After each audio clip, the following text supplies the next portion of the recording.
Update sa sigalot sa gitnang silangan, may bago na namang banta si US President Donald Trump.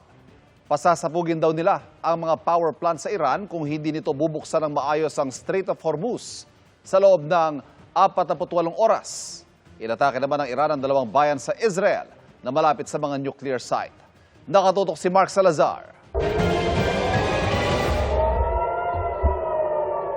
Umalingaw-ngaw ang mga sirena sa West Bank at Tel Aviv, Israel dahil sa missiles ng Iran. Maraming istruktura ang nawasak. Damay rin ang isang kindergarten. Ayon sa mga otoridad, walang pasok nung araw na tinamaan ng strike ang paaralan kaya walang naitalang nasugatan o nasawi. Inatake rin ng Iran ang mga bayan sa Israel na malapit sa isang nuclear site. Kabilang dyan ang Dimona na malapit sa isang secretive nuclear reactor ng Israel. Walang napinsala sa Nuclear Research Center sa lugar, pero halos 4 na po ang sugatan. Nabalot ng makapal na usok at apoy ang gusali sa bayan ng Arad na tinamaan din ng missile attack ng Iran. Isa-isa ring sinagip ng pulisya at mga rescuer ang mga residente. Kinabukasan, tumambad ang lawak ng pinsala sa Arad kung saan 20 gusali ang nadamay. Sa huling tala ng mga otoridad, mahigit 80 ang sugatan. 10 rito'y malubha ang kondisyon.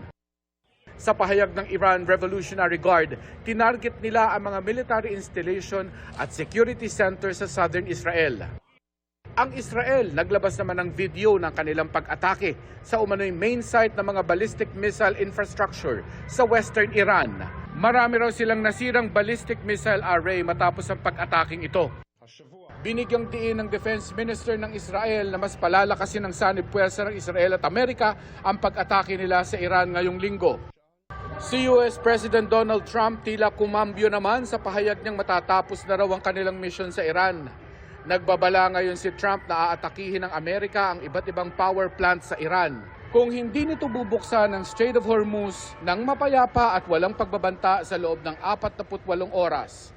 Wala pang tugon ng Iran sa ultimatum ni Trump pero anila nananatiling bukas ang Strait of Hormuz at handa silang makipagtulungan para sa ligtas na paglalayag doon at kaligtasan ng mga marino sa lugar. Sa gitna ng nagpapatuloy na gulo, tuloy-tuloy rin ang pagpapauwi sa mga Pilipinong naiipit doon.